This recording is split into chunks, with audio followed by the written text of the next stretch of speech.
Assalamualaikum warahmatullahi wabarakatuh. Bertemu lagi dengan saya Didik Kurniawan di video materi, video pembelajaran untuk mata kuliah akuntansi biaya. Kali ini kita akan membahas satu topik atau satu tema dengan judul Pricing Decision and Cost Management. Bagaimanakah satu perusahaan itu menetapkan atau menentukan harga atas produk yang dia buat, dan bagaimanakah mengelola biaya dalam kaitannya dengan penentuan harga produk.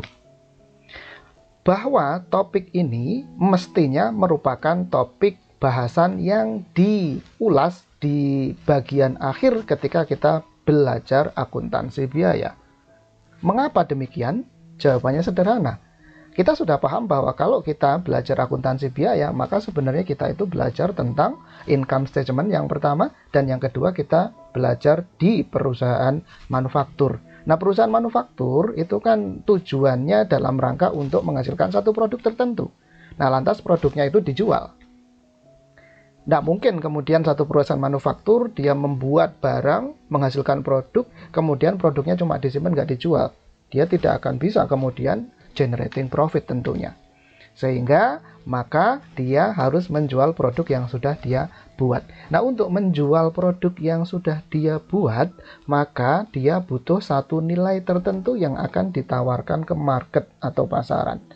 Nah, itu yang disebut dengan harga atau price. Video materi part yang pertama kali ini kita akan membahas tentang konsep dasar mengenai pricing. Kita akan belajar mengenai apa itu price, apa faktor-faktor yang menentukan dalam rangka penetapan harga produk, dan juga kita akan melihat sebenarnya itu dalam hal penetapan satu produk itu faktor-faktor yang mempengaruhi, baik yang kuantitatif maupun yang kualitatif itu apa saja. Nah, ini yang akan kita bahas di video materi tentang pricing di part atau bagian yang pertama. Kita mulai. Pertanyaan pertama tentunya yang terbersit di benak kita dan mestinya harus kita jawab ketika kita membahas tentang pricing decision adalah, apa sih yang dimaksud dengan price itu? What is the price? Apa sih harga itu? Nah, tentu saja kalau kita mau merunut kepada berbagai macam teori atau definisi, nah itu banyak teorinya. Definisinya banyak pula. Nah, saya ambil satu definisi saja yang saya cuplik dari economicsonline.co.uk. Di sini dikatakan bahwa price is the monetary value of a good or product. Harga itu merupakan nilai moneter atas satu barang atau satu produk. Ini yang dimaksud dengan price atau harga. Tentu ini definisi lengkapnya ada, masih panjang. Cuman saya mau ambil bagian pokok pentingnya saja. Di sini adalah bahwa harga itu merupakan monetary value, nilai moneter. Maksudnya apa? Kalau di sini ada kata-kata moneter, itu artinya dia disematkan satuan mata uang, entah rupiah atau dolar atau yen and so on dan lain-lain. Jadi ada produk, kemudian dia punya nilai. Nilainya itu satuannya adalah satuan mata uang tertentu. Ambil contoh misalkan kalau kita pergi ke supermarket. Kita akan melihat misalkan ada produk mie instan namanya Indomie. Kemudian di situ tertulis harganya Rp2.500 per piece. Nah, Rp2.500 ini merupakan monetary value. Atas apa? Atas produk. Produknya apa? Yaitu mie instan dengan merek dagang Indomie. Paham ya sampai di sini ya? Oke. Nah, itu definisi simple singkat mengenai price. Apa itu harga? Loh Pak, kalau begitu yang namanya price atau harga itu pasti melekat pada satu produk dong Pak. Jawabannya adalah yes, exactly. Dalam konteks ini, ketika kita berbicara tentang harga atau price, maka itu pasti akan selalu disematkan pada satu produk. Yang namanya produk tentu saja bisa bersifat tangible, bisa pula bersifat intangible. Kalau Indomie, produk Indomie mie instan ini adalah produk yang bersifat tangible, berwujud. Ya, kan tidak selalu bahwa produk itu berwujud. Ada produk yang tidak berwujud, namanya adalah jasa, layanan jasa. Misalkan barbershop. Barbershop itu layanannya juga punya monetary value. Misalkan kita potong cukur ke barbershop, kemudian tarifnya misalkan 20.000 misal. Nah, 20.000 rupiah untuk potong rambut model biasa itu adalah produknya, dan produknya itu bersifat intangible, ya, berupa layanan jasa. Oke. Nah, selanjutnya, kalau kita renungkan lagi lebih dalam, maka yang namanya harga atau price itu, maka dapat kita lihat dari dua sisi sebenarnya, yaitu sisi penjual dan sisi pembeli. Karena yang namanya harga atas produk tentunya adalah dalam konteks produknya ini akan dijual. Yang namanya jual beli pasti ada dua pihak, yaitu penjual dan pembeli, sehingga disebut sebagai jual beli.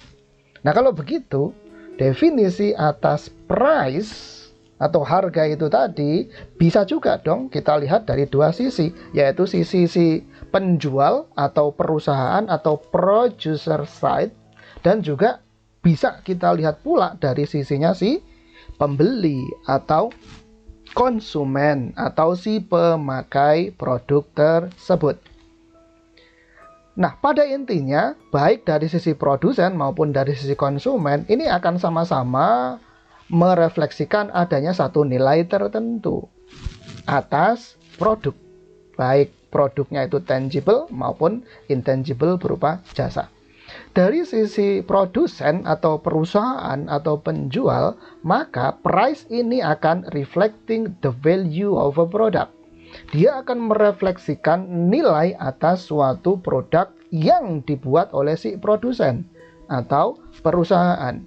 Jadi kalau kita lihat di sini, Indomie mie instan rasa soto Padang ini harganya 2.500 per piece, per bungkus. Maka kita tahu bahwasanya si produsennya yaitu PT Indofood Sukses Makmur Tbk, dia menyematkan nilai, dia memberikan value atau harga atas Indomie rasa soto Padang ini per bungkusnya 2.500 rupiah. Itu kata si penjual atau kata si perusahaan. Jadi perusahaan itu berupaya untuk merefleksikan, oh ini loh nilai satu bungkus Indomie yang saya buat ini adalah 2.500 rupiah. Monetary value 2.500 rupiah. Rupiahnya adalah moneternya. Itu dari sisi produsen. Jadi kalau dari sisi produsen, dia fokus kepada nilai barang yang dia hasilkan, yang dia buat, kemudian dia akan jual di pasar atau market. Kemudian di sisi konsumen, konsumen itu juga punya persepsi tersendiri atas price itu. Jadi dari sisi konsumen atau sisi pembeli, maka price ini akan reflecting money a buyer willing to pay toward the product. Oke, maksudnya apa? Maksudnya adalah dari sisi konsumen, maka konsumen itu akan mafhum, akan kemudian ngeh, bahasa sederhananya ya, akan ngeh dan akan paham bahwa oh kalau saya ingin makan Indomie rasa soto Padang, maka saya harus mengeluarkan uang 2.500 rupiah dan saya harus ikhlas. Ya, soalnya kalau saya tidak ikhlas, kalau kita tidak ikhlas mengeluarkan uang 2.500 untuk mendapatkan Indomie rasa soto Padang, maka nggak akan dapat kita Indomie soto Padang. Oh, saya ikhlasnya cuma 1.500 gitu misalkan. Ya kita akan gagal, nggak akan bisa kemudian mendapatkan Indomie rasa soto Padang. Jadi kalau kemudian terjadi transaksi jual beli, terjadi deal, maka nanti dari sisi konsumen dia akan menyerahkan atau dalam artian willing to pay. Berapa? 2.500 rupiah. Dia akan willing to pay 2.500 rupiah. Dia serahkan uang 2.500 itu kepada si penjual. Nah, sebagai gantinya nanti si konsumen akan mendapatkan produk yang dia inginkan.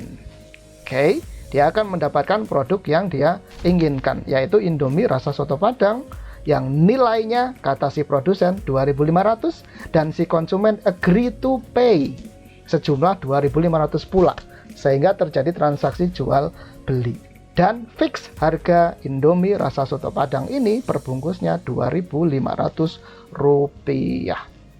Oke ya, dapat dipahami ini bahwa sekali lagi price itu merefleksikan monetary value atas satu produk. Dan ini akan menjadi satu konsensus. Deal di antara si produsen dan konsumen. Produsen akan fokus kepada, oh ini nilai produk yang saya buat 2.500 sebagai contoh yang di sini tadi.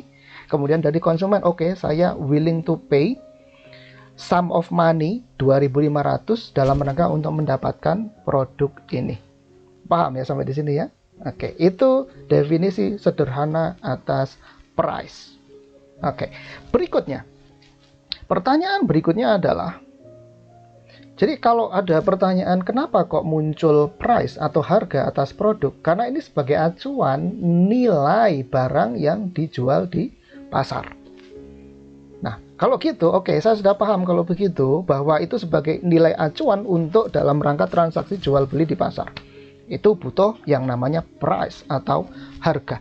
Nah, kalau begitu, pihak-pihak mana sajakah atau siapa sajakah? Pihak-pihak siapa sajakah yang kemudian dapat mempengaruhi price atau harga satu produk yang diperjualbelikan di market atau pasar. Sehingga pertanyaannya adalah, who does affect the price in the market? Siapakah pihak-pihak mana sajakah yang nanti bisa mempengaruhi harga atas satu produk di market? Garis bawahi kata-katanya adalah in the market, di pasar. Maksudnya apa Pak di pasar itu? Di pasar di sini maksudnya adalah bahwa ada banyak penjual, ada banyak pembeli, dan ada mekanisme jual beli di satu pasar tertentu. Pasar di sini maksudnya bukan kok itu pasar fisik, enggak. Pasar di sini, market atau pasar di sini enggak hanya berbentuk fisik, tidak. Artinya ada mekanisme transaksi jual beli atau tawar menawar. Oke ya. Nah, loh Pak, kalau bukan in the market maksudnya gimana Pak? Bukan in the market itu maksudnya cuma hanya ada satu pembeli dan ada satu penjual. Itu tidak bisa disebut sebagai market. Yang namanya market itu penjualnya banyak, pembelinya banyak, produknya pun juga banyak.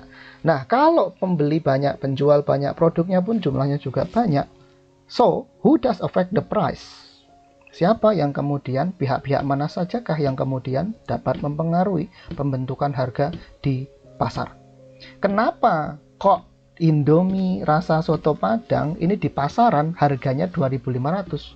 Siapa yang kemudian membentuk harga 2.500 itu? Nah, itu pertanyaan simpelnya begitu. Kenapa kok Indomie mie instan ini harganya Rp2.500 di pasaran? Siapa yang kemudian mempengaruhi? Kan kalau yang namanya produsen kan dia pengen itu harganya kan setinggi-tingginya.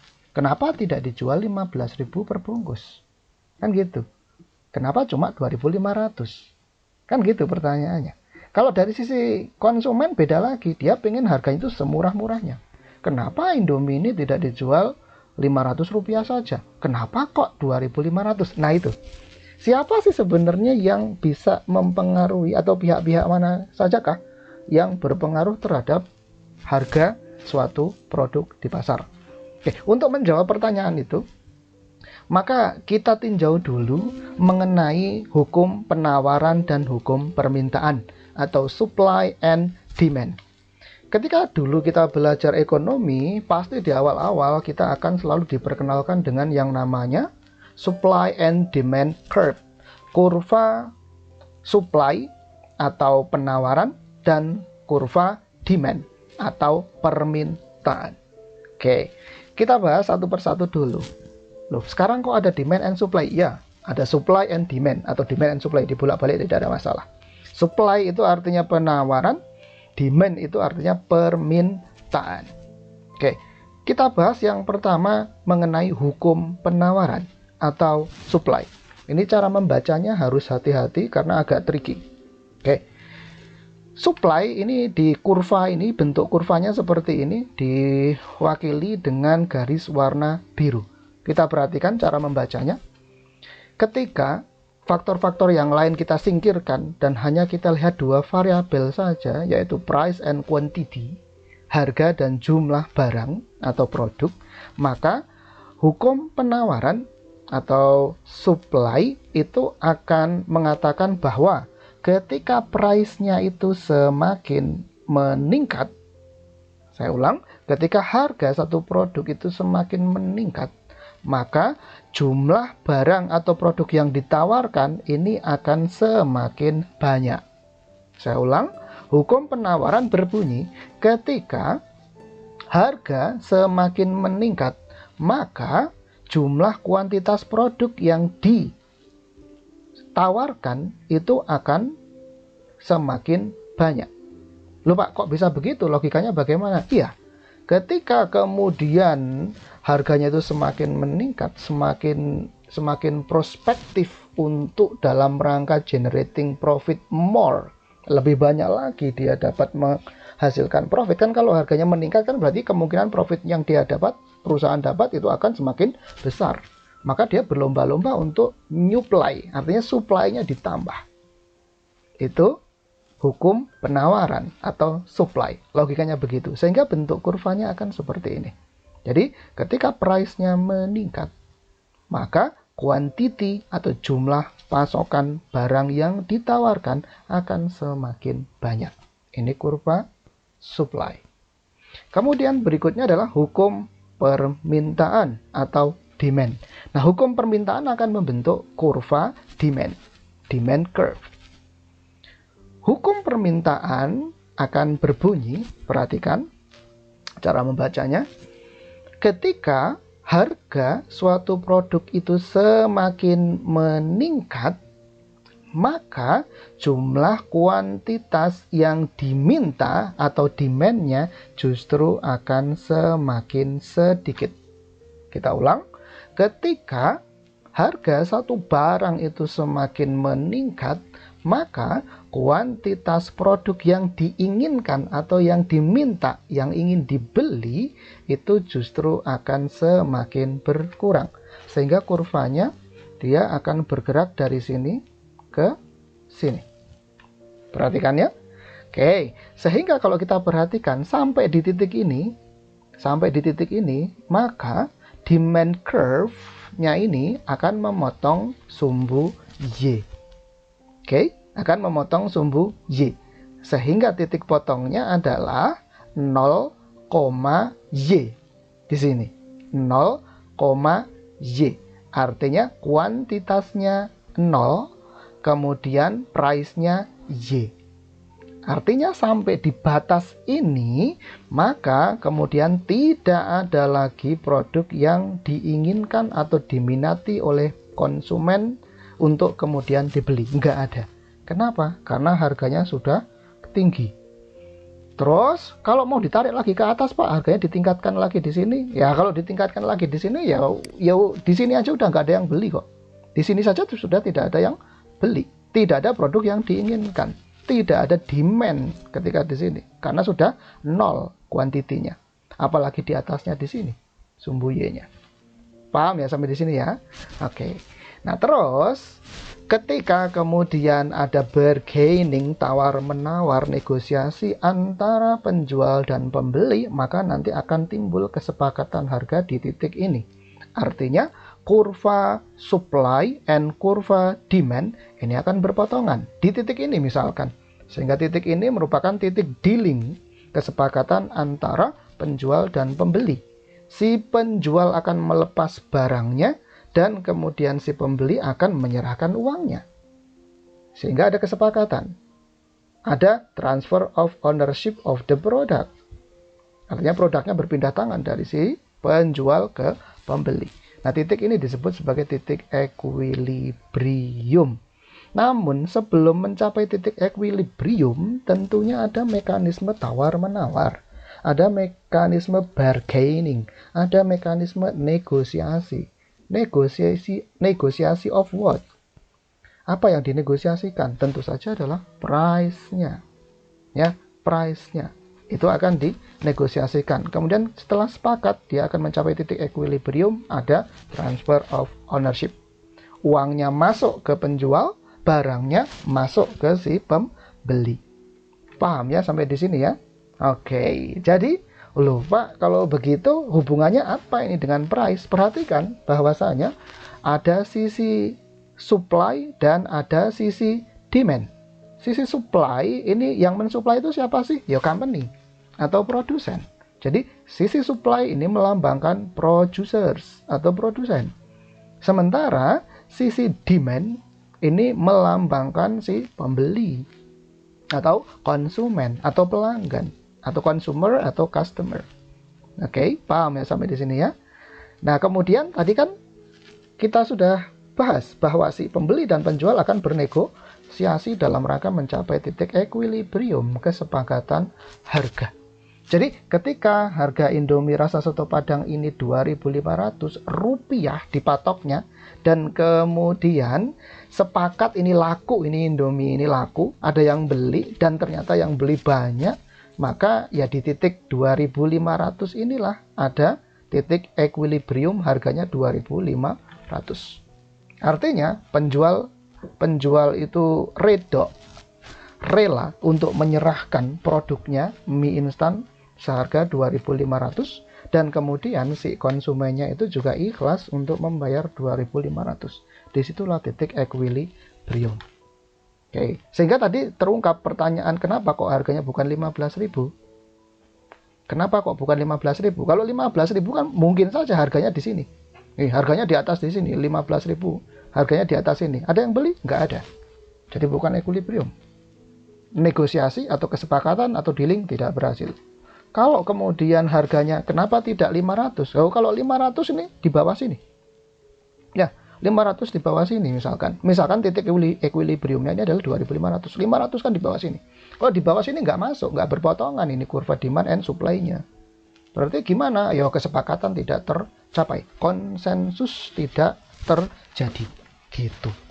Oke, paham sampai di sini ya?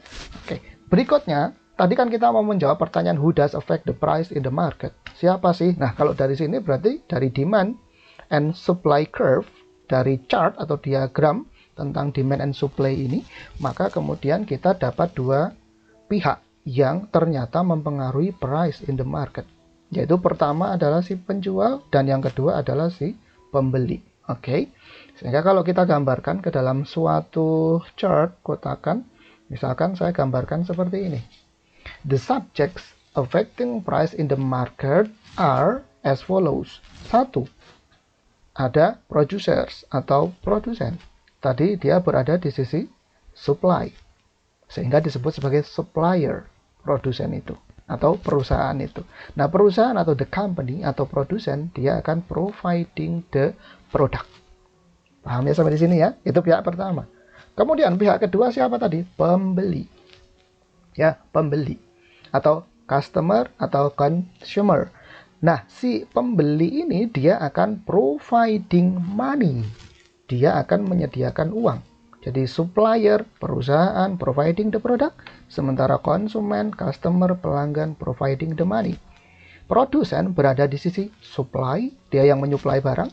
Kemudian konsumen, dia berada di sisi demand, dia yang membutuhkan atau yang meminta barang tersebut. Nah, dua pihak ini, penjual dan pembeli, akan melakukan dealing, akan bernegosiasi sehingga tercapai konsensus, ada muncul titik equilibrium, konsensus atas monetary value, yaitu price. Oke, berikutnya, selain produsen dan konsumen, adakah pihak selain si produsen dan konsumen yang dia itu dapat mempengaruhi price in the market? Jawabannya ada. Kan konteksnya adalah in the market. Kalau bukan in the market, artinya cuma hanya satu penjual dan satu pembeli, ya udah selesai ini. Cuma produsen, konsumen bernegosiasi untuk mencapai konsensus price, selesai. Tapi kan kita membahasnya in the market. Market tadi seperti saya sampaikan, penjualnya banyak, pembelinya banyak, barangnya pun juga banyak. Nah, kalau penjualnya banyak, berarti kan yang menjual nggak hanya satu. Ada banyak di situ, di pasar, di market itu. Kalau dia ada banyak penjual, even dia menjual barang atau produk yang sama, dia bisa men-setting up harga yang berbeda-beda. Misalkan saja toko A menjual Indomie mie instan ini 2.500. Toko B menjualnya cuma 2.350. Toko C menjualnya 2.550. Mirip-mirip, tapi beda. Nah, apakah kemudian itu bisa mempengaruhi? Oh, sangat bisa sekali. Misalkan tadi, toko A menjualnya 2.500. Kemudian ada penjual sebelah, ternyata dia banting harga menjual Indomie mie instan 2.350. Apa yang terjadi? Barangnya sama. Menjualnya si toko B 2.350.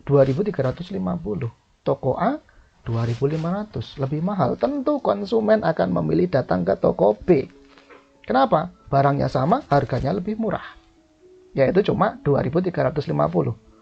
Terus, apakah kemudian toko A itu akan berdiam diri saja, membiarkan begitu saja? Ya tentu saja tidak mau.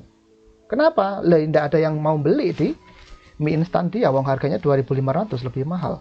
Barangnya benar-benar sama, plek, spesifikasinya sama. Kenapa dia jual 2.500? Apa yang kemudian harus dia pikirkan? Oh, saya harus mengubah harga produk saya. Nah, dengan demikian, ada penjual lain yang kemudian pasti bisa mempengaruhi atau affecting price atas satu produk di market. Yaitu siapa? Kompetitor. Ya, jadi toko B itu adalah kompetitornya si toko A. Nah, dia bisa mempengaruhi harga. Oh, bisa. Ya. Oke. Jadi sampai sejauh ini berarti ternyata ada 3 pihak ya yang mempengaruhi price, yaitu produsen, perusahaan atau the company, kemudian konsumen, pembeli atau customer, pelanggan, dan kemudian yang ketiga kompetitor, pesaing di pasar. Berikutnya, selain 3 pihak ini, apakah ada lagi yang bisa mempengaruhi harga satu produk di pasar? Jawabannya ada. Siapa itu? Regulator. Regulator itu yang dimaksud regulator adalah pihak yang dia itu punya kewenangan untuk dalam tanda kutip itu ikut campur tangan dalam hal penentuan harga satu produk. Tidak mesti harus pemerintah ya. Artinya ada pihak yang dia punya kewenangan untuk mengatur harga suatu produk. Apakah dia bisa mempengaruhi harga, price satu produk? Jawabannya yes, exactly. Sebagai contoh yang paling gampang adalah ketika kita membeli obat. Ya, tidak jarang kita menemukan di kemasan obat itu ada namanya itu HET, harga eceran tertinggi. Misalkan kita beli obat generik tipe A. HET-nya 6.500 misalkan. Artinya nanti si penjual tidak boleh ngejual obat generik tipe A itu lebih mahal atau lebih tinggi harganya dari 6.500. Nggak boleh. Kenapa? Karena ada HET, harga eceran tertinggi yang 6.500. Nah, siapa yang menentukan HET itu? Regulator. Oh, kalau begitu regulator juga bisa mempengaruhi harga dong, Pak? Yes, exactly. Paham ya sampai di sini ya? Namun tidak kemudian semua produk, semua barang dan jasa itu kemudian diatur oleh regulator mengenai batas-batas harga atau price-nya. Enggak semuanya kemudian ditetapkan HET-nya. Tidak demikian. Oke. So, dari sini dapat kita simpulkan bahwa who does affects the price of product in the market? Jawabannya ada 4 pihak, yaitu produsen, konsumen, kompetitor, dan regulator. Paham ya sampai di sini? Oke. Berikutnya, pertanyaan yang tidak kalah menantang adalah how does the company behave toward the price? Bagaimana sih sebenarnya perilaku atau sikapnya si company atau sikapnya si produsen ini terhadap harga atas produk yang dia buat? Sikapnya bagaimana? Maksud sikap di sini maksudnya adalah sikap si produsen atau si penjual atau si company atas barang yang sudah dia buat dan akan dia jual di pasar. Nah, sikapnya, perilakunya si company atau perusahaan itu akan sangat bergantung kepada tipe marketnya, tipe pasarnya. Ketika kita belajar di ilmu ekonomi atau pelajaran ekonomi, maka kita pernah mendengar ada pasar persaingan sempurna, pasar persaingan oligarki, pasar persaingannya itu monopoli, dan lain-lain. Kita ambil dua kutub yang terjauh, yaitu pasar yang sifatnya itu perfect competition market di satu sisi, dan pasar yang sifatnya itu monopolistik di sisi yang berseberangan di sisi lainnya. Oke, ini kan dua kutub yang berbeda jauh.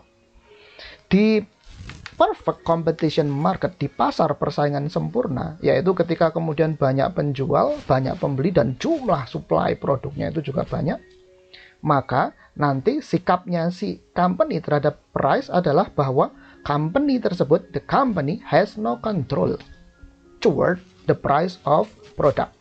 Si perusahaan itu kalau dia berada di perfect competition market atau pasar persaingan sempurna, maka dia tidak akan punya kontrol atau tidak akan punya pengaruh yang besar atas harga suatu produk. Nah, kalau begitu maksudnya apa, Pak? Price of the product will be defined by the market.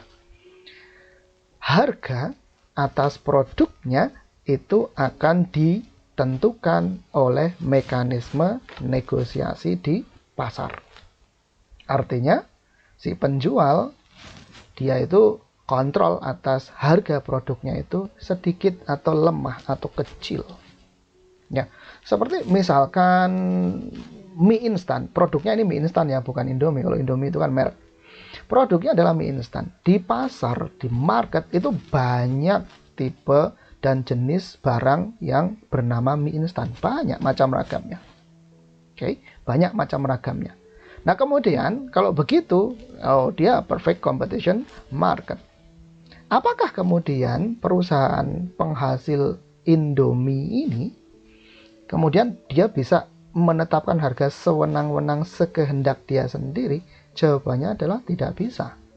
Atau pertanyaan simpelnya, sederhananya adalah, bisa nggak sih kalau Indofood sukses makmur TBK ini menjual Indomie rasa soto Padang yang kayak begini ini, dia jual 15.000? Bisa nggak sih? Nggak bisa. Kenapa tidak bisa? Karena dia less control to the price of this Indomie. Dia kontrolnya lemah. Kenapa dia kontrolnya lemah? Karena banyak pesaing, banyak produsen lain yang menjual mie instan dengan berbagai macam jenis, rasa, ragam, spesifikasi, ya harganya nggak sampai 15.000 gitu. Paham ya?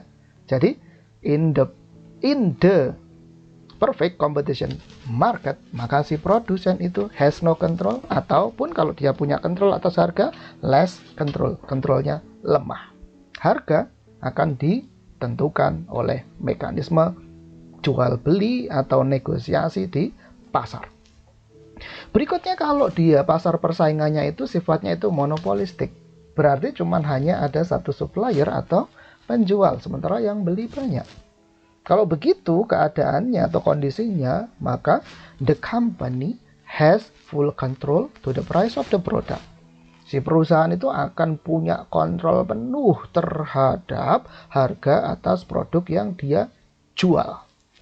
Kenapa kok bisa begitu? Ya, yang jual cuma dia sendirian, suppliernya cuma dia saja, sehingga dia bisa berlaku monopoli. Dia akan bisa bersikap monopolistik. Artinya dia akan bisa mengimpus harga, price of the product sesuka-suka, sekehendak hati dia sendiri. Gitu ya. Loh, kalau begitu apakah kemudian si produsen itu kemudian dia bisa ngecas harga, menyematkan harga atas produk itu sekemau sekehendak dia sendiri dengan cara yang sewenang-wenang? Apakah bisa begitu, Pak? Jawabannya tentu tidak. Kenapa tidak? Oke, benar bahwasanya dia bebas untuk setting up the price, tapi ada batasnya. Garis bawahi, tetapi tetap ada batasnya. Loh, kok bisa begitu, Pak? Tadi sudah kita lihat bahwa kalau harganya itu di setting up misalkan di sini, di atas di sini, maka quantity produk yang diminta atau demand-nya akan sama dengan 0, alias tidak laku. Tidak ada satupun konsumen yang mau membeli produk tersebut. Oke, jadi even in the monopolistic market, maka yang namanya setting up harga atau price itu tetap ada batasnya. Walaupun si produsen itu punya full control atas price, tapi tetap ada batasnya. Batasnya di sini. Kalau menurut kurva ini berarti batasnya di sini. Paham ya sampai sini ya? Oke. Nah, itu adalah sikap atau perilaku company terhadap price atas produk yang dia buat. Tergantung jenis pasarnya. Apakah perfect competition market ataukah monopolistic market. Paham ya? Nah, lanjut. Pertanyaan berikutnya adalah, so, kalau begitu, what factors do determine the price? Kalau begitu apa sih, faktor-faktor apa sih yang nantinya itu bisa menentukan harga satu produk? Faktor-faktor apa? Oke, untuk menjawab itu, sebelumnya kita lakukan analisis atas income statement. Oke, kita lakukan analisis atas income statement. Seperti saya katakan di awal tadi bahwa kalau kita belajar akuntansi biaya, maka sebenarnya kita itu belajar tentang income statement. Oke, kita lihat income statement. Income statement pada intinya itu bisa kita klasifikasikan ke dalam 3 kelompok besar. 3 saja, nggak lebih. Yang pertama adalah sales revenue atau revenue. Kan gitu, sales revenue atau revenue. Kemudian yang kedua adalah cost. Tentu saja cost-nya di sini kalau di income statement, cost-nya adalah cost yang sudah expired sehingga disebut sebagai expense. Nah, cost-nya itu ada yang cost related to product, namanya COGS, dan cost yang tidak related to product, secara langsung tidak related kepada produk, disebut sebagai operating expense. Nah, berarti COGS dan OPEX atau Sales General and Administrative Expenses ini merupakan cost. Jadi COGS dan OPEX ini merupakan cost. Itu unsur yang kedua. Kemudian yang ketiga, komponen ketiga dari income statement itu adalah profit. Gross profit adalah profit. Operating income ini adalah juga profit.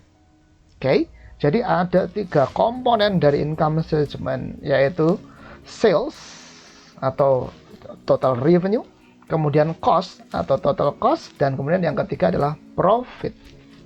Oke, nah kalau kita melihat income statement, maka yang namanya total revenue, total cost, dan profit ini adalah total revenue, total cost, dan profit secara agregat untuk seluruh penjualan atas sejumlah barang atau produk tertentu di satu periode tertentu pula. Itu kalau income statement. Nah, sekarang kita kerucutkan, kita zoom in, kita detailkan. Lihatlah misalkan hanya satu produk yang dijual oleh perusahaan. Maka kita akan dapat simplifikasi bahwa sales ini akan menjadi selling price per unit. Saya ulang, asumsikan sekarang income statement-nya itu kita zooming in, kita detailkan, kita perinci, yaitu atas hasil penjualan hanya satu unit produk saja, sehingga total revenue atau sales ini akan menjadi selling price per unit, atau saya singkat menjadi price per unit. Kemudian total cost, baik cost COGS maupun cost yang OPEX ini, atas hanya satu unit barang saja atau produk saja, itu akan menjadi cost per unit. Saya singkat, saya tuliskan menjadi cost gitu saja. Nah, terus operating income atau profit tadi, ketika dihasilkan oleh hanya satu produk saja, maka akan menjadi profit per unit. Atau saya tulis di sini profit margin per unit.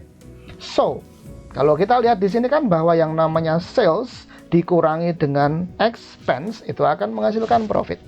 Sama juga berarti price dikurangi dengan cost itu akan menghasilkan profit margin. Paham ya sampai di sini ya? Nah, oke. Kalau kita lihat lagi kemudian bahwa yang namanya unit business itu pasti tujuannya tidak lain tidak bukan pasti dalam rangka untuk generating profit margin. Sehingga profit ini adalah the component that should be considered. Pasti profit ini merupakan satu komponen yang nantinya akan selalu diingat-ingat, yang akan selalu dipikirkan oleh company. The components should be considered. Kemudian, dalam rangka dia mendapatkan profit, untuk mendapatkan profit, maka dia harus jualan barang. Sebelum dia jualan barang, barangnya harus ada, harus dibikin, harus dibuat. Maka pasti ada cost-nya, ada biayanya. Dan biaya pembuatan untuk menghasilkan produk, biaya kemudian untuk menawarkan produk, biaya sampai kemudian produknya itu sukses berada di tangannya konsumen, itu semua harus dikalkulasi, harus di cover. Sehingga cost di sini adalah merupakan the component that must be covered by the product sold. Jadi cost merupakan komponen yang harus di cover oleh produk yang dijual si perusahaan. Nah, berikutnya, price. Kalau kita berbicara price, yang namanya price, Pak, yang namanya price itu kan even produknya sama, Pak. Kalau yang jualan beda, boleh jadi nanti harganya juga berbeda, Pak. Bukan demikian, Pak? Ya, tentu. Barangnya sama, mereknya sama, spesifikasinya pun sama. Beda penjual, boleh jadi nanti harganya pun juga berbeda. Kenapa bisa demikian? Karena price adalah the component that might be engineered. Komponen atas satu produk yang bisa direkayasa. Direkayasa di sini maksudnya, even tadi kan produknya sama, speknya sama, tapi ada yang jual lebih mahal, ada yang jual lebih murah. Artinya bisa di-engineer, bisa dinaikkan, bisa diturunkan. Itu price. Oke, paham ya sampai di sini ya? Oke. Jadi dari income statement, pada intinya di sini, dari income statement kita dapat memperoleh rumus bahwa price itu adalah sama dengan cost plus profit. Kalau kita lihat di income statement, maka kan rumusnya awalnya akan menjadi price dikurangi cost akan menghasilkan profit per unit. Saya ulang, price dikurangi cost akan menghasilkan profit per unit. Atau dengan kata lain, kalau rumusnya itu kita sajikan dalam bentuk horizontal, kalau ini kan vertikal, income statement ini kan vertikal, kalau kita sajikan dalam bentuk horizontal, maka dapat kita tuliskan bahwa price itu sama dengan cost plus profit. Paham ya sampai di sini ya? Bahwa price sama dengan cost plus profit. Sehingga dengan mencermati rumus ini, kita dapat menjawab pertanyaan tentang what factors do determine the price. Faktor apakah yang menentukan besar kecilnya price of the product? Oke, tentu jawabannya adalah dari rumus ini bisa ketemu bahwa price sama dengan cost plus profit. Oke, kalau begitu, so the factors that determine price are as follows. Faktor yang dapat menentukan besar kecilnya price itu ada dua saja, yaitu cost dan profit tentunya. So, dalam konteks ini, what is cost yang dimaksud di sini? Cost di sini adalah invested resources that should be returned in full amount. Yang saya garis bawahi adalah invested resources. What does the meaning of invested resources? Apa sih yang dimaksud dengan invested resources? Oke, mudah. Ketika misalkan ada satu perusahaan dia menjual meja dari kayu, maka untuk menghasilkan produk berupa meja kayu, dia harus beli kayu, gelondongan atau balok-balok kayu, kemudian dibentuk sedemikian rupa sehingga kemudian dirangkai, dicat, dipaku, dipelitur, sampai kemudian siap untuk difungsikan atau digunakan, baru kemudian dijual. Dijual ada biaya marketing, kemudian ada juga biaya transportasi, memindahkan meja kayu dari perusahaan ke rumahnya si konsumen. Oke. Sehingga berarti dari cerita saya tadi dapat kita simpulkan, oh di situ ada direct material, ada direct labor, ada factory overhead, ada biaya iklan, ada biaya angkut. Paham ya? Dan artinya si perusahaan yang menghasilkan dan menjual meja kayu itu telah menginvestasikan resources-nya atau sumber daya yang dia punya yaitu berupa kas, berupa cash.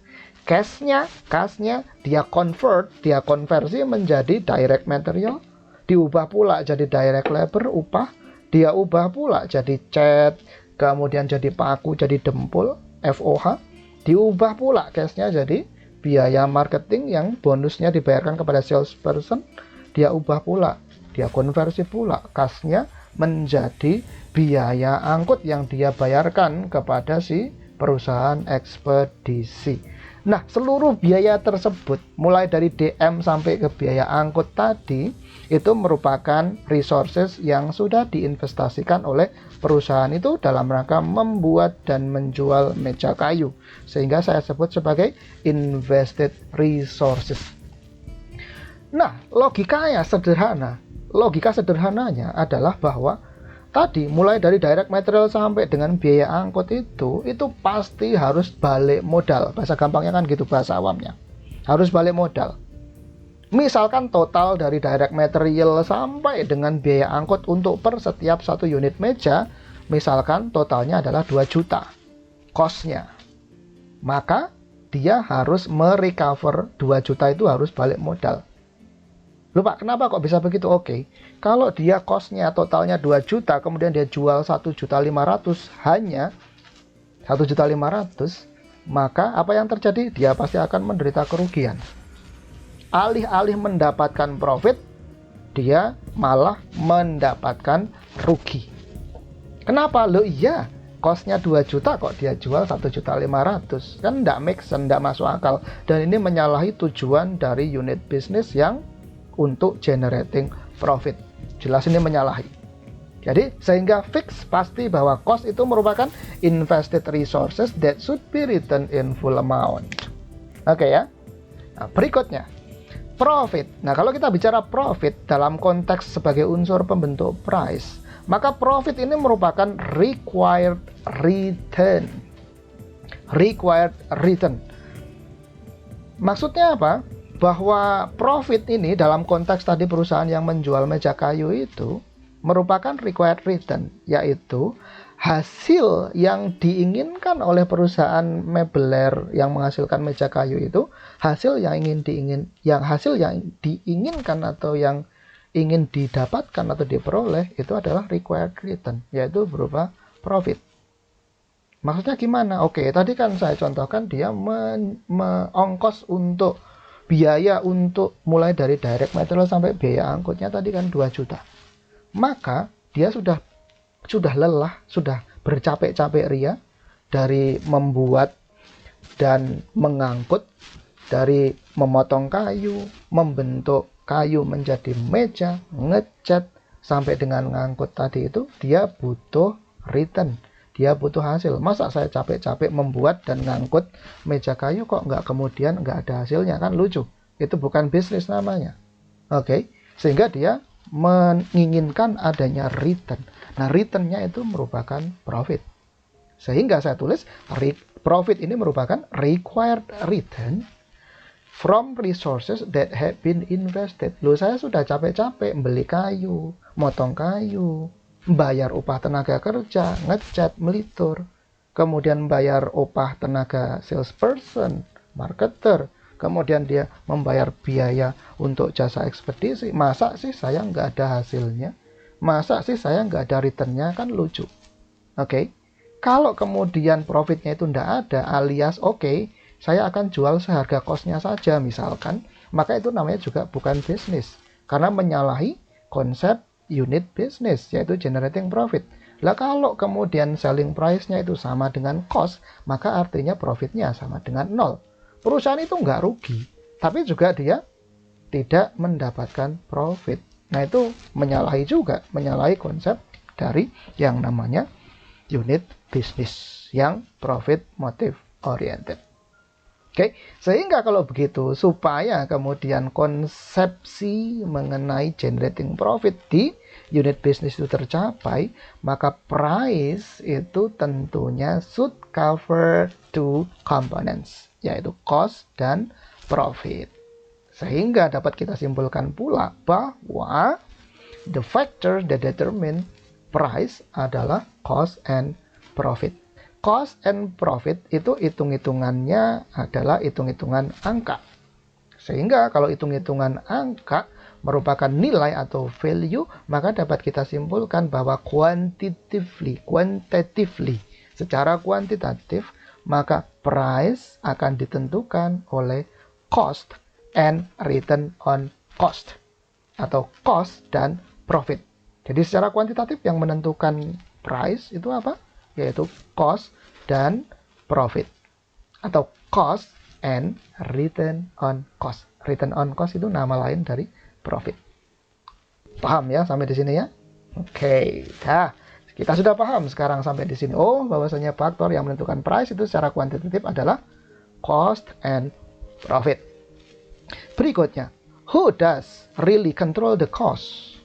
Nah, who does really control the cost? Oke, sekarang berarti kita kerucutkan, kita lihat ke sisi cost. Kalau begitu, siapa sih yang sebenarnya punya kontrol penuh atas cost suatu produk, atas biaya suatu produk? Siapa yang punya kontrol penuh? Jawabannya adalah perusahaan. The company has full control to the cost. Lu kok perusahaan? Lah iya, perusahaan dia yang beli kayunya tadi, dia yang ngolah kayunya menjadi meja kayu, dia yang menambahkan biaya overhead, dia yang bayar marketer, dia yang ngangkut, maka dia punya kontrol penuh atas biayanya. Yang dimaksud dengan kontrol penuh atas biaya di sini maksudnya dia bisa memilih mau biaya yang besar atau biaya yang kecil, mau paket hemat atau paket lux gitu. Dia punya kontrol untuk memilih mengeluarkan biaya yang besar atau biaya yang kecil. Ya, tapi perlu diingat bahwasanya yang namanya unit business, they must doing the business economically and efficiently. Artinya perusahaan itu kalau mau bagus, mau cakep, generating profitnya itu bisa sukses banget, maka dia harus doing the business, ya, doing the business secara ekonomis dan efisien. Maksudnya ekonomis itu apa? Ya kalau dia membeli kayu sebagai direct material, ya dia harus mencari supplier yang ngasih harga kayu, balok kayu yang paling murah, ekonomis. Dan kemudian dalam proses pembuatan meja kayunya, dia efisien. Menggunakan kayunya jangan jor-joran. Sesedikit mungkin untuk menghasilkan produk berupa meja kayu yang bagus. Oke, itu efisien. Jadi yang punya kontrol penuh atas biaya tentu saja adalah perusahaan. Dan perusahaan harus making the product, producing the product economically and efficiently. Doing proses bisnis economically and efficiently. Secara ekonomis dan efisien. Oke. Nah, pertanyaannya berikutnya adalah, oke, kita sudah paham bahwa cost ini merupakan komponen pembentuk dari price. Sehingga kita punya kesimpulan juga tadi bahwa all cost itu should be covered dalam rangka pricing. Kan gitu. Harus di cover semuanya. Karena kalau nggak di cover semuanya, itu nanti tekor alias rugi. Kalau gitu pertanyaannya sekarang, what kind of cost should be covered? Biaya yang manakah yang mestinya harus di-cover oleh perusahaan? Biaya yang manakah yang harus di-cover oleh perusahaan dalam rangka setting up price? Biaya yang mana itu? Oke. Kalau kita ngerembuk, kalau kita berbicara tentang cost, maka kita akan mengabaikan dan tidak akan kita reken, tidak akan kita perhatikan sisi konsumen. Jadi untuk sementara nggak usah dilihat itu sisi konsumen. Kita fokus kepada produsen. Kan tadi kita sudah paham bahwasanya yang punya kontrol penuh atas cost itu adalah company atau producer atau perusahaan. Jawabannya atas pertanyaan what kind of cost should be covered, itu jawabannya simple aja. Bahwa in order for generating profit, ya, in order for generating profit atau in order to generate profit, maka all kind of cost should be covered. Semua jenis biaya harus di cover. Tidak boleh ada biaya yang terlewat, tidak diperhitungkan. Itu tidak boleh. Kalau sampai ada biaya yang terlewat tidak masuk dalam hitungan, maka artinya ada cost yang tercecer tidak di cover, dan ini tidak boleh dalam konteks pricing. Jadi semua jenis biaya harus di cover. Loh Pak, semua jenis biaya itu maksudnya semua jenis biaya itu biaya yang mana Pak? Oke. Tadi kita sudah membahas bahwa ada biaya produksi, ada biaya non produksi. Biaya produksi tentu saja DM, DL, FOH kan gitu. Kemudian biaya produksi itu ada juga yang bersifat direct dan ada juga yang bersifat indirect cost. Kan gitu. Terus ada biaya non produksi, oke. Biaya non produksi itu ngaruh nggak, harus di cover nggak? Tentu saja juga harus di cover. Sehingga kalau kita detailkan, maka atas direct and indirect cost, oke, ini harus di cover. Semua biaya langsung dan biaya tidak langsung itu harus di cover dalam rangka pricing. Manufacturing and non-manufacturing cost, atau manufacturing atau inventoriable cost and non-inventoriable cost harus di cover nggak? Di cover. Ya, harus di cover. Kemudian fixed and variable cost harus di cover nggak? Di cover. Ya, di cover. Ya. Jadi direct, indirect, baik direct maupun indirect, cover semuanya. Manufacturing maupun non-manufacturing cost, cover semuanya. Fixed atau variable cost, cover semuanya. Jangan sampai ada yang tercecer. Di cover semuanya di sini maksudnya bukan berarti kemudian semua jenis biaya yang nanti akan dikalkulasi dalam rangka pricing itu adalah direct cost ditambah indirect cost, ditambah lagi manufacturing cost, ditambah lagi non-manufacturing cost, tambah lagi fixed cost, ditambah lagi variable cost. Bukan begitu, jadi ada 6 komponen. Enggak. Bukan 6 komponen. Intinya adalah semua biaya, yaitu biaya manufaktur dan non-manufaktur, ini semuanya harus di cover. Atau seluruh biaya fixed cost dan seluruh biaya variable cost itu harus di cover. Atau semua biaya langsung dan semua biaya tidak langsung dijumlahkan dan itu harus di cover dalam rangka pricing. Oke, paham ya sampai di sini ya? Kalau nanti ini 6 komponen ini dijumlahkan semua itu redundant, double counting, penghitungannya menjadi double. Kan direct cost itu ada DM, DL, kan gitu. Direct manufacturing cost itu ada DM dan DL. Nah, manufacturing cost ini ada DM, DL, FOH. Nah, ini kalau kemudian di sini udah ada unsur DM dan DL, kemudian ditambahkan lagi dengan manufacturing cost ada unsur DM, DL juga, kan itu menjadi double counting, nggak benar. Paham ya sampai di sini ya? Jadi cara membacanya all kind of cost di sini maksudnya adalah direct, semua direct dan semua indirect cost dijumlahkan. Oke, atau semua manufacturing cost dan non manufacturing cost dijumlahkan untuk di cover dalam pricing. Atau semua fixed dan semua variable cost itu dijumlahkan di total dalam rangka untuk pricing. Paham ya sampai di sini? Oke. Berikutnya kalau kita lihat yang namanya rantai nilai atau supply chain. Bahwa produk itu sampai kemudian dari mulai produk itu baru ada di angan-angan atau ada di pemikiran sampai dengan produknya itu berhasil difungsikan atau dipakai atau digunakan oleh konsumen, tentu saja tahapannya itu banyak dan membentuk suatu rantai nilai atau supply chain. Oke. Bukan supply chain, value chain, membentuk value chain atau rantai nilai. Kalau supply chain itu berarti menghubungkan antara supplier dengan konsumen. Nah, itu perusahaan manufaktur, dia merupakan bagian dari supply chain, rantai supply, ya, yaitu mensuplai produk dipindahkan dari supplier bahan baku ke konsumen. Nah, kalau kita lihat rantai nilai atau value chain, maka mulai dari produknya itu belum tercipta atau belum ada, masih di angan-angan, sampai kemudian produknya itu terwujud, ada, eksis, dan dijual sampai digunain oleh customer atau pelanggan, itu sejatinya ada banyak fungsi-fungsi, ada banyak aktivitas, ada banyak peran di dalamnya. Kita lihat di sini. Rantai nilainya mulai dari research and development atau yang sering disebut sebagai R&D. Ada fungsi R&D, research and development. Tugasnya ngapain? Oh, dia memikirkan produk yang mau dibuat itu fungsinya untuk apa, bentuknya kayak gimana, speknya seperti apa. Nah, ini yang dibuat oleh si R&D. Kemudian design of product and processes. Ini fungsi kedua adalah design of product, intinya gitu.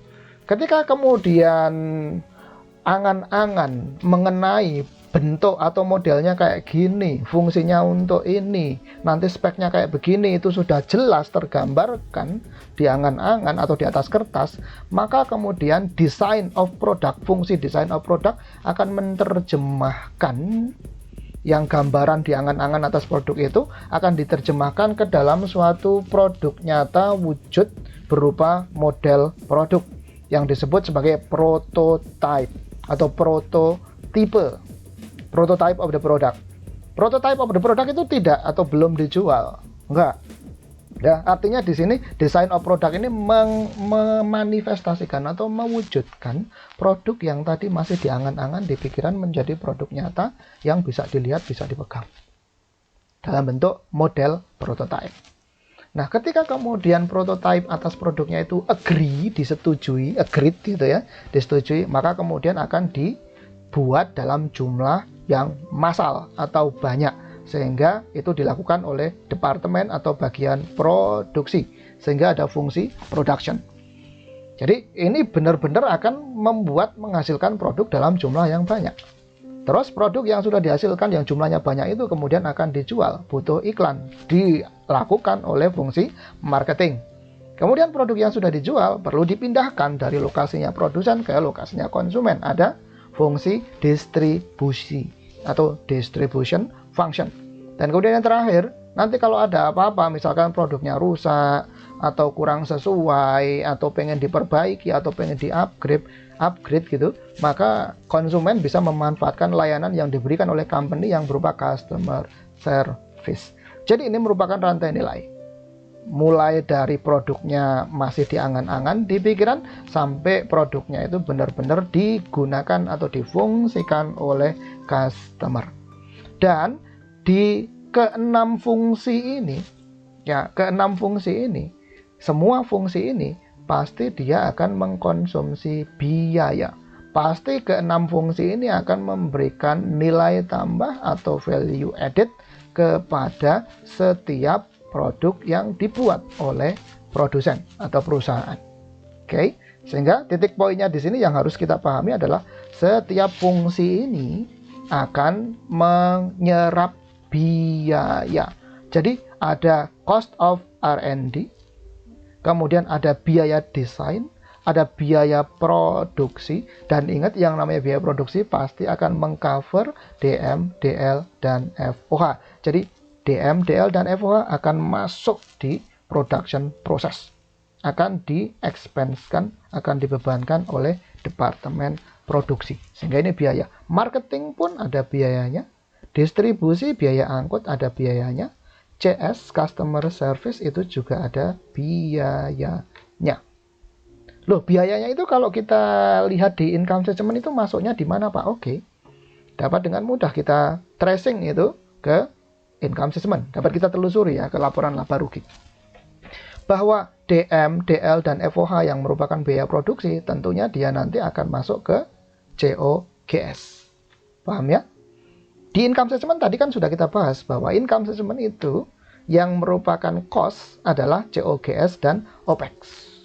COGS itu adalah cost of goods sold, yaitu cost atas produk yang kemudian sudah expired karena barangnya sudah terjual, bukan lagi menjadi miliknya si produsen. Kemudian OPEX ini operating expense. Oke, bahwa biaya produksi ini satu ini tok DM, DL, FOH ini dia akan masuk menjadi komponen COGS di income statement. Nah, bagaimana dengan biaya-biaya yang lainnya? Oke, kita lihat R&D, biaya desain, marketing, distribution, customer service, ini semuanya akan menjadi period cost masuk di sales, general, and administrative expenses, atau saya singkat menjadi SGA expenses atau operating expenses, atau saya singkat OPEX. Jadi letaknya di sini. Oke, paham ya? Jadi seluruh biaya ini, cost ini, kemudian semuanya akan di-cover di dalam income statement, kemudian dilaporkan. Di-cover di mana? Diwadahi oleh COGS, biaya produksinya, dan SGA expense untuk biaya selain DM, DL, dan FOH. Paham ya sampai di sini ya? Kan COGS itu merupakan cost yang directly related to the product, proses produksi atas barang. Sementara OPEX itu atau SGA expense itu merupakan cost yang not directly related to the product. Paham ya sampai di sini ya? Sehingga kita punya konsensus simpulan bahwa yang namanya cost yang should be covered dalam rangka pricing itu adalah semua cost, yaitu COGS dan OPEX. Kalau kita referensikan, kita acukan ke fungsi-fungsi yang ada dalam perusahaan, maka mulai dari R&D cost sampai dengan customer service ini semuanya akan harus di cover dalam rangka penentuan harga satu produk. Paham ya sampai di sini ya? Oke. Nah, lalu pertanyaan yang tidak kalah menariknya adalah sebenarnya technically how does the company set its product price? Secara teknisnya gimana sih satu perusahaan itu ketika dia hendak men-setting up, menentukan harga atas satu produk yang sudah dia buat, caranya itu gimana? Teknisnya secara operasional tuh gimana sih hitung-hitungan dalam rangka untuk menetapkan harga satu produk itu? Oke. Pertanyaan itu jawabannya akan panjang dan kemudian butuh praktek. Nah, prakteknya nanti akan kita bahas di video materi part yang kedua secara teknis, praktek secara teknisnya. Sebelum itu, kita akan lihat dulu bagaimana sih konsepsi dasar mengenai setting up price.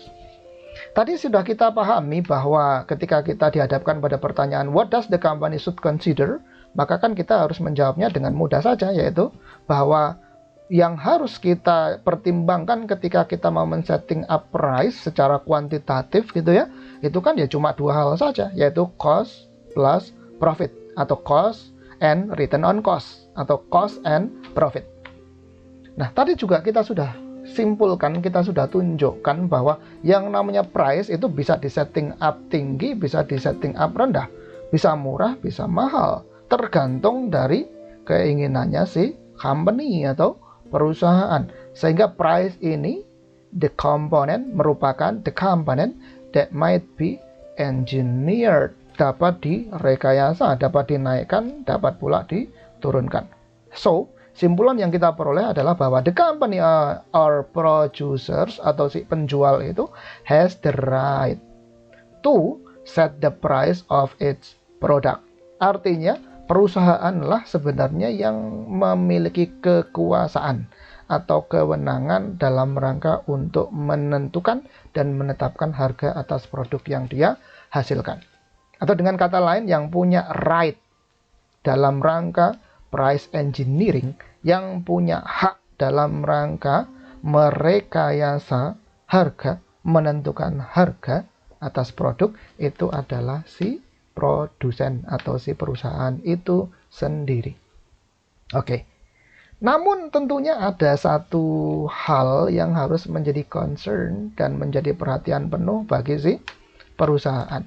Sehingga pertanyaannya adalah what should be concerned in defining the price? Apa sih yang harus diperhatikan oleh perusahaan ketika dia sedang men-setting up harga atas satu produk? Tentu saja pertanyaan ini simpel, jawabannya sederhana saja. Bahwa kalau harga suatu produk itu ditetapkannya itu too high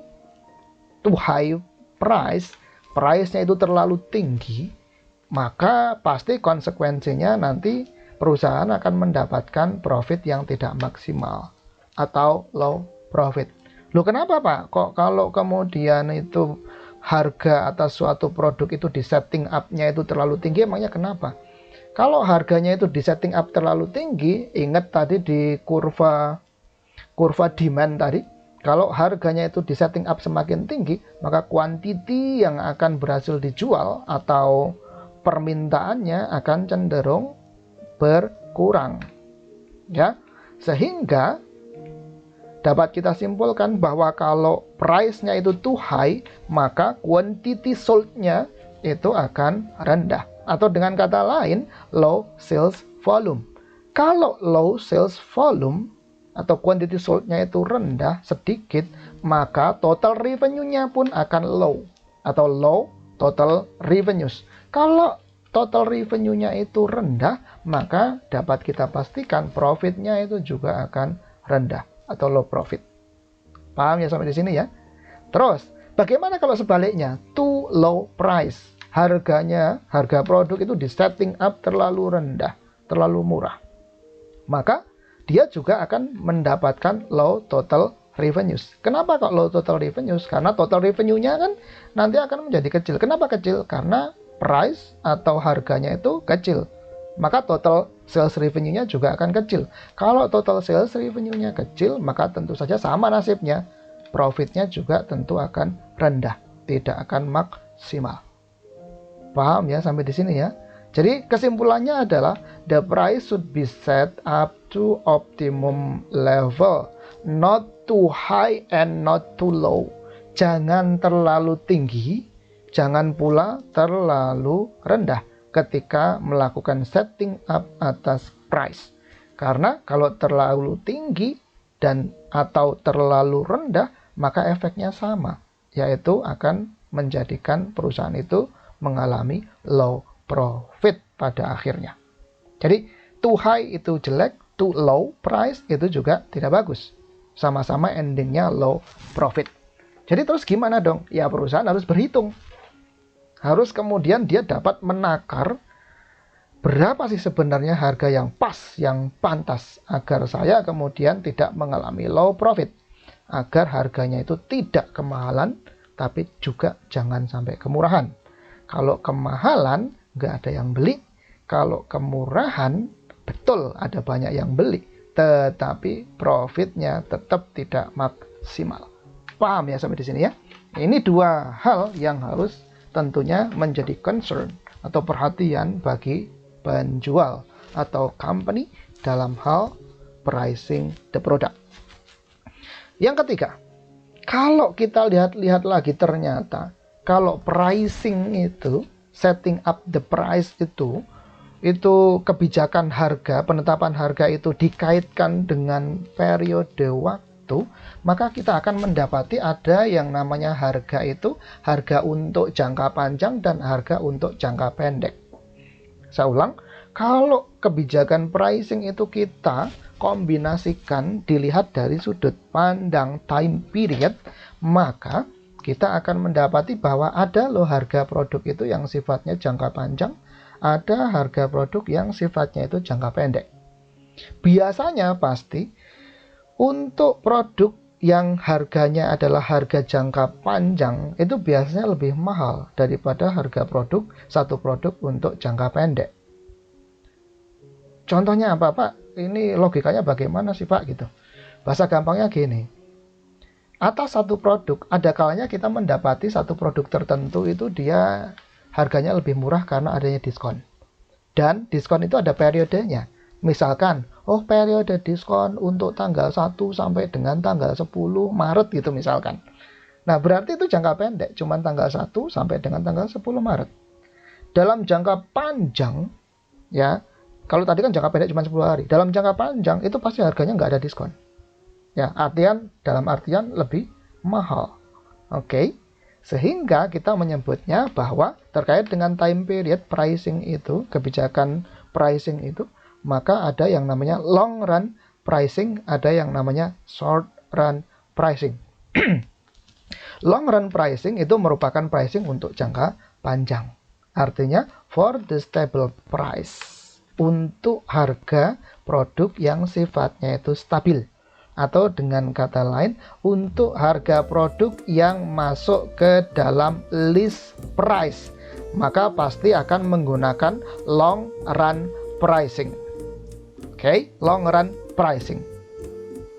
Ini harga untuk jangka panjang, sifatnya stabil, nggak ada diskon-diskonan, nggak ada perubahan harga. Itu long run pricing. Dan ini digunakan untuk nanti dalam rangka bisnis proses yang jangka waktunya itu panjang, long time business process, gitu ya. itu long run pricing. Sebaliknya ada short run pricing. Nah, kalau ini adalah pricing untuk jangka pendek. Biasanya perusahaan itu menerapkan short run pricing itu bukan secara terus-menerus untuk jangka panjang. Nggak boleh, nggak bisa.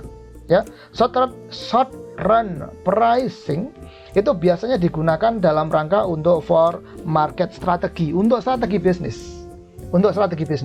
Contoh short run pricing itu ada misalkan diskon, ada kemudian special price, ada kemudian buy one get one for free gitu. Ya.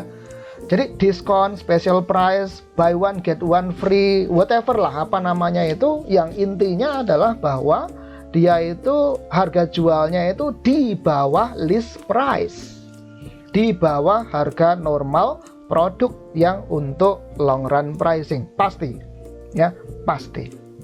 Oke, kita kemarin sudah belajar tentang variable costing. Nah, salah satu kegunaan dari variable costing itu adalah dalam rangka untuk short run pricing. Artinya untuk dalam jangka pendek misalkan nggak perlu DM, DL, dan FOH-nya semuanya itu di cover untuk jangka pendek. Cukup hanya DM, DL, dan variabel FOH-nya saja. Fix FOH-nya jangan di cover atau nggak usah di cover gitu. Nah, itu variable costing. Itu untuk short run pricing. Kalau untuk long run pricing tentu harus full cost, harus penuh, yang tadi sudah kita bahas di bagian sebelumnya ya, bahwa semua baik fix maupun variable cost itu harus di cover. Bahkan nggak hanya manufacturing cost, non manufacturing cost pun juga harus di cover untuk long run pricing. Tapi kalau short run pricing nggak semua biaya mesti di cover, sehingga kemudian itu pasti bahwa short run pricing itu pasti lebih rendah price atau harganya ketimbang long run pricing. Oke ya. Nah, terus kalau kita mau pikir-pikir lagi dan renungkan lagi, maka initial basic pricing policy atau pada dasarnya kebijakan pricing atau policy itu pada dasarnya company should price its product using long run pricing orientation. Perusahaan itu mesti pada dasarnya, pada intinya pasti dia harus menerapkan konsep long run pricing. Kenapa? Lah, yang namanya perusahaan didirikan, yang namanya unit bisnis itu dibentuk, pasti dia untuk beroperasi selama terus-menerus dalam jangka panjang. Kalau ditanya, Anda membuat perusahaan itu untuk sampai kapan? Ya tentu saja jangan ditanya begitu. Pasti sepanjang dia masih kuat beroperasi, sepanjang perusahaannya masih bisa membuat barang, menghasilkan produk dan ngejual dan dapat untung, maka sepanjang itu pula lah dia akan terus hidup dan menjalankan proses bisnis. Supaya dia itu generating profitnya itu kemudian terus langgeng, dapat terus untung, maka tentunya seluruh biayanya must be covered. Seluruh jenis biayanya harus di cover. Nah, seluruh jenis biaya harus di cover, maka itu merupakan long run pricing. Kenapa harus long run pricing? Agar supaya cukup mendapatkan profit dan bisnis atau perusahaannya itu bisa hidup secara long life, bisa hidup terus berkelangsungan continuously, nggak mati-mati. Bayangkan kalau misalkan itu sepanjang periode perusahaannya itu memberikan diskon secara terus-menerus, secara terus-terusan. Artinya profitnya tidak akan maksimal. Kalau profitnya tidak akan maksimal, maka hidupnya si perusahaan itu akan terseok-seok, kan gitu. Gitu ya. Atau ekstrimnya misalkan perusahaan itu secara terus-menerus mendiskon produknya itu, anytime dia diskon produknya misalkan 80% terus-terusan. Dia bilang, wah produk saya diskon 80%, produk saya diskon 80% terus sepanjang hari, sepanjang tahun, 360 hari diskon. Nah, itu biasanya itu strategi bisnis itu. Dan itu bohong. Itu bohong. Pasti itu tidak atau bukan diskon. Kalau dia secara terus-menerus, ya pasti itu bukan diskon. Tapi kalau misalkan diskon selama 10 hari atau 1 minggu, nah itu diskon beneran itu biasanya. Diskon itu artinya apakah kemudian cost atau biaya atas menghasilkan dan menjual produknya itu kemudian dikurangi atau tidak di cover? Jawabannya bukan begitu maksudnya. Diskon dalam hal ini maksudnya adalah margin profitnya, profit marginnya, margin keuntungannya itu dikurangi. Yang awalnya misalkan dia ngecas profit margin 40%, mungkin direm lah 10 hari jangan 40% lah. Cukup misalkan 20% aja gitu. Ya, jadi secara teknis hitung-hitungan nggak ada perusahaan bisa kemudian at any time 365 hari kemudian diskon barangnya terus. Nggak bisa. Kalau dia mau begitu, itu artinya dia nanti profitnya tidak akan maksimal. Oke, paham ya sampai di sini? Oke, sehingga kalau kemudian ada pertanyaan, bolehkah pricing itu untuk jangka pendek atau in the short run? Jawabannya adalah kalau konsepnya untuk jangka panjang dalam memenuhi konsep going concern for the long life stable business, maka ini prohibited, dilarang keras. Oke, saya ulang, bolehkah pricing itu untuk jangka pendek? Untuk jangka pendek itu maksudnya yang lebih murah gitu ya, dengan diskon yang gede gitu, itu jangka pendek. Bolehkah pricing untuk jangka pendek dengan diskon yang gede gitu? Jawabannya adalah kalau sudut pandangnya itu untuk long life business, dalam rangka memenuhi konsep going concern, supaya nanti bisnisnya itu tidak terseok-seok dan akan tetap stabil, profitnya itu maksimal, maka pricing in the short run itu prohibited, dilarang keras.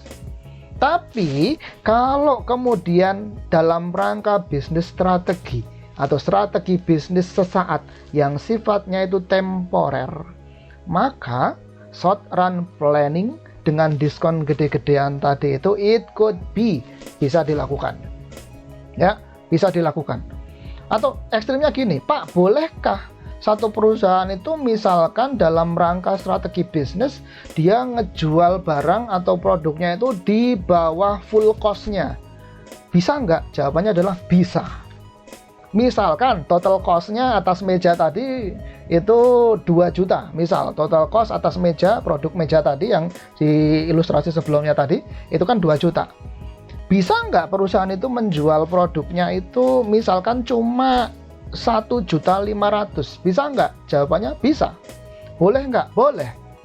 Tapi pasti dan pastikan bahwa penjualan dengan harga di bawah cost, yang costnya 2 juta dia jual hanya cuma 1.500.000, itu hanya dalam jangka pendek, nggak boleh terus-terusan. Misalkan dijualnya, oh ini ada periode diskon cuma 10 hari, tanggal 1 sampai dengan tanggal 10, dia jual 1.500.000, padahal dia costnya 2 juta. Boleh nggak? Boleh. Nanti tapi setelah 10 hari maka harga akan kembali normal, misalkan jadi 2.500.000 gitu, untungnya 500. Nah kalau tadi dia jual 1.500.000 kan dia rugi 500.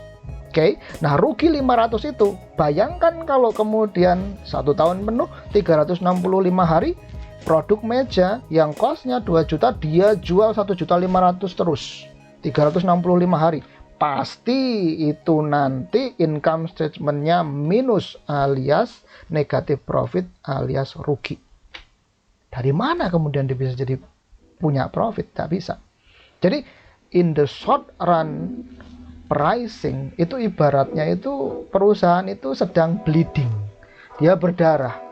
Kalau pendarahannya itu cuma 10 hari, it's okay, tidak ada masalah. Kemudian nanti 355 hari berikutnya dia menguntungkan, jadi bleedingnya itu menjadi stop dan kemudian jadi sehat kembali, it's okay.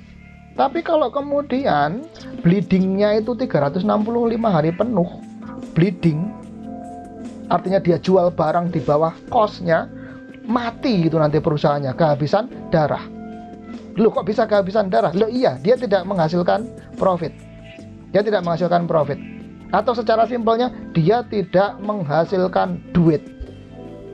Ya, alih-alih menghasilkan duit, dia itu malah mengeluarkan uang.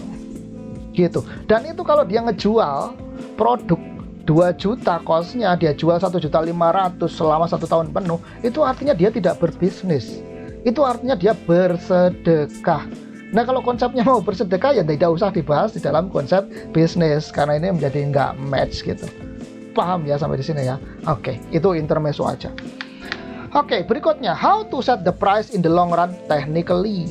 Bagaimana sih caranya untuk men-setting up, menentukan harga suatu produk di dalam jangka panjang secara teknisnya? Caranya itu gimana? Ada dua teknik, ada dua pendekatan, yaitu market based dan cost based. Kalau market based berarti dari namanya kita tahu, berarti ini dasarnya adalah price in the market.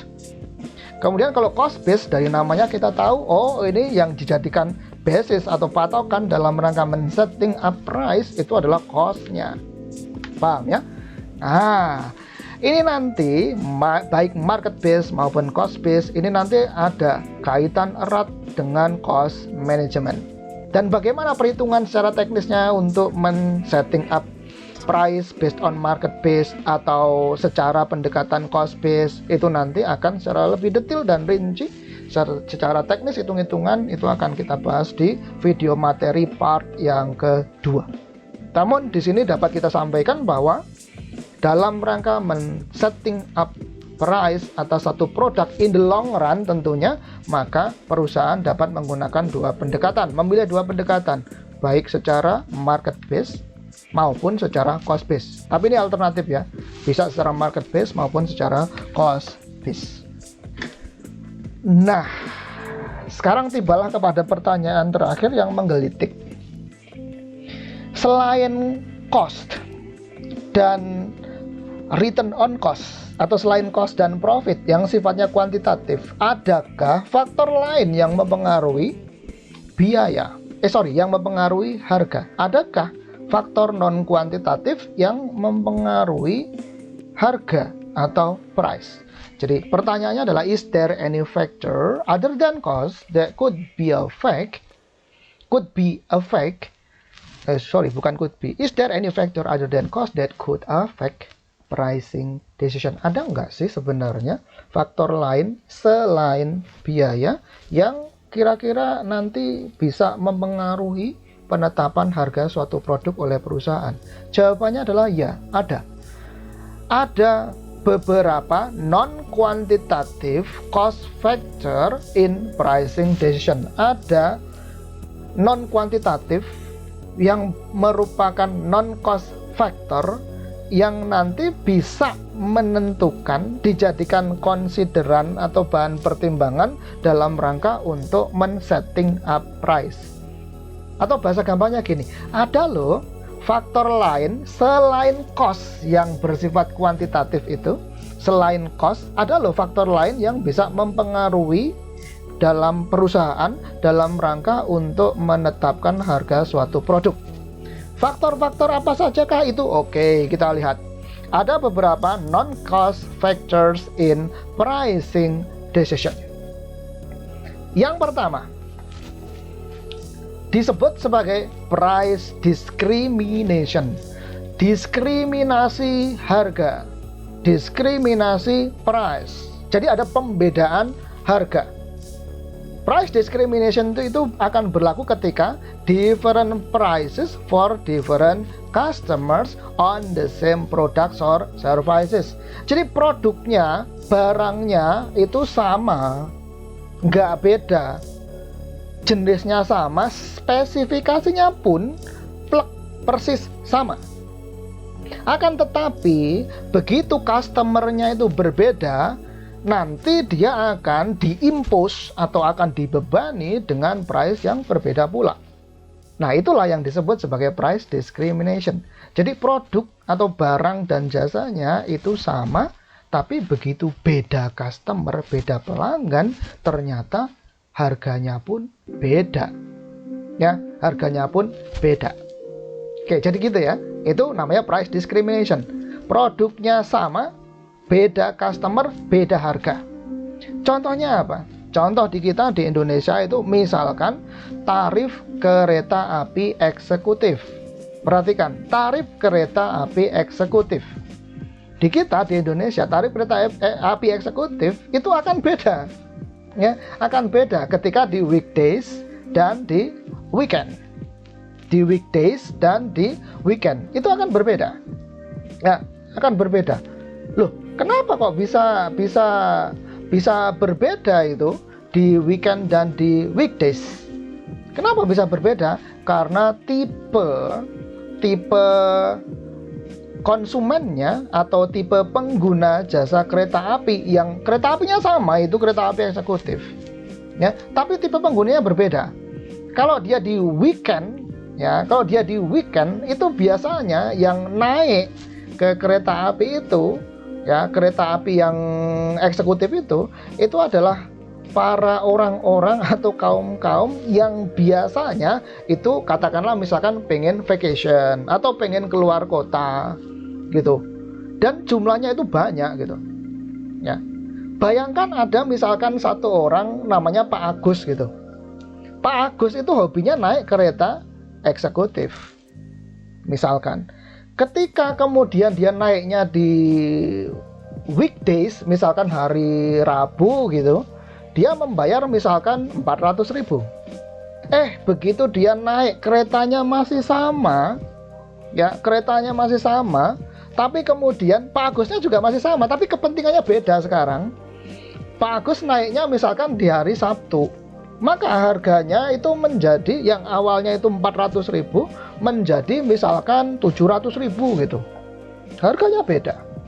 Produknya sama-sama kereta api eksekutif, tipe eksekutif. Kemudian harganya beda. Yang satu di weekdays 400.000 cuma, kemudian di weekend kok jadi 700.000. Ya, harganya beda. Konsumennya jenisnya sama atau beda? Beda. Walaupun orangnya sama-sama Pak Agus, tapi kepentingannya lain. Jadi si perusahaan kereta ini di weekdays memandang bahwasanya kalau di weekdays itu orangnya adalah orang yang kerja, orang yang ada perlu, ada orang yang ya dalam tanda kutip hitung-hitungan bisnis gitu. Kalau dia hitung-hitungan bisnis ya jangan dicas terlalu tinggi. Kalau dicas terlalu tinggi nggak ada yang mau naik gitu loh. Sehingga kemudian kalau di weekdays harganya lebih murah. Kemudian kalau di weekend, wah ini tipe orang mau pelesiran, tipe orang mau ketemu keluarga, tipe orang mau entertainment. Kalau begitu ya ini bisalah dicas harganya itu harga yang lebih tinggi gitu. Nah, itu contoh dari price discrimination. Jadi intinya produknya sama, kemudian kepentingan customernya beda atau customernya beda tipe, harganya pun beda pula. Itu price discrimination, pembedaan harga. Oke. Terus yang kedua, ada faktor other than cost yang mempengaruhi pricing. Namanya peak load pricing. Dari namanya kita tahu bahwasanya di sini ini kapasitasnya itu mendekati kapasitas puncak, sehingga peak load pricing. Peak load pricing ini artinya higher prices for the products when demand approaching the capacity limit of supply. Jadi ketika kemudian kapasitas supply-nya itu mendekati penuh, maka harganya itu dinaikkan oleh si suppliernya, lebih tinggi harganya. Contohnya apa? Contohnya adalah misal tarif bis atau moda transportasi menjelang hari raya. Sama juga tarif pesawat terbang menjelang jam keberangkatan. Nah, itu biasanya harganya lebih naik, lebih tinggi. Ya, lebih tinggi. Kenapa kok tarif bis itu menjelang hari raya itu menjadi meningkat atau lebih tinggi? Jawabannya adalah ya karena kemudian demand-nya itu meningkat gede gitu. Sehingga kemudian kapasitas bis yang bisa menampung para pemudik itu menjadi mendekati limit. Misalkan full capacity bisnya misalkan dalam satu hari bisa mengangkut itu 1.000 penumpang misal. Nah ini biasanya kalau di hari-hari biasa itu paling kapasitas terpenuhi itu cuma 600 orang, 600 kursi gitu. Nah ini kalau di hari raya itu bisa kemudian itu sampai mendekati 1.000 atau bahkan lebih dari 1.000. Sampai ada bus cadangan gitu. Ada tambahan bus gitu. Nah, kemudian pengusaha atau perusahaan atau the company perusahaan yang bus tadi itu dia akan mengimpos atau ngecas harga layanannya itu akan lebih tinggi, dinaikkan. Kenapa? Karena approaching the limit of capacity. Paham ya? Demikian juga dengan pesawat. Pesawat itu kalau beli jauh-jauh hari itu akan lebih murah. Beda dengan kereta api eksekutif gitu. Mau beli jauh-jauh hari ya tarifnya tetap aja segitu kalau di weekend gitu. Ya maksudnya tarifnya lebih mahal gitu ketimbang weekdays kalau di weekend. Berbeda dengan pesawat terbang. Pesawat terbang kalau kemudian kita beli jauh-jauh hari itu kemungkinan biasanya harganya itu lebih murah. Beda dengan kalau kita belinya itu udah mepet-mepet mendekati jam keberangkatan. Wah, itu harganya itu akan lebih mahal. Kenapa? Karena si produsen memandang bahwasanya oh ini orang butuh. Ya sudah, ini udah mau jam keberangkatan juga kemudian kursi yang tersisa tinggal sedikit. Katakanlah misalkan tinggal 3 kursi atau 3 bangku lagi tersisa, orang kan rebutan. Ya, hanya orang yang mau butuh bener-bener butuh banget yang kemudian mau beli naik pesawat tersebut gitu.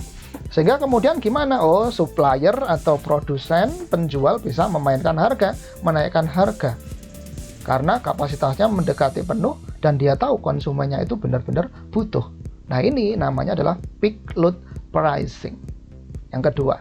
Yang ketiga, upper and lower limit constraint.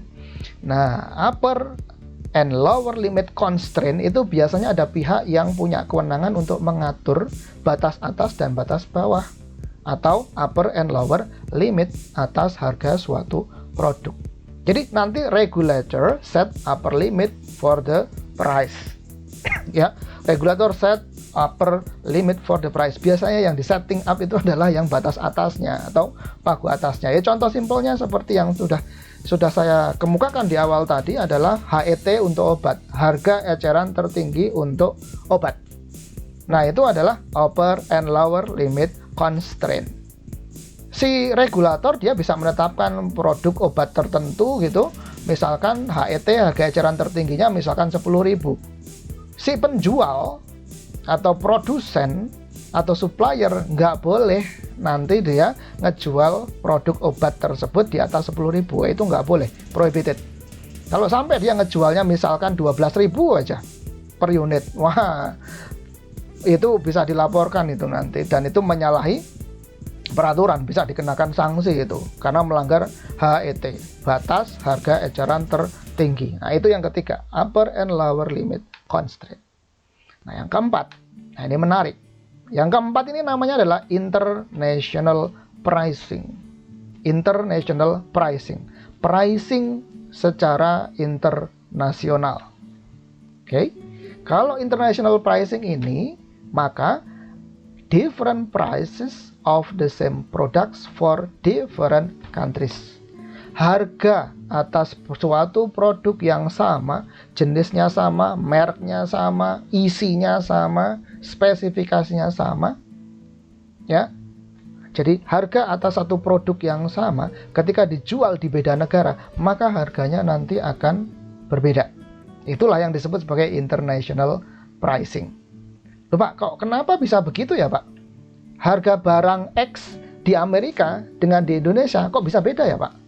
Jawabannya adalah karena it is because of the difference in purchasing power. Karena adanya PPP, purchasing power parity, kemampuan beli, kemampuan untuk membeli atau daya beli antara masyarakat Amerika, orang Amerika dengan orang Indonesia itu berbeda.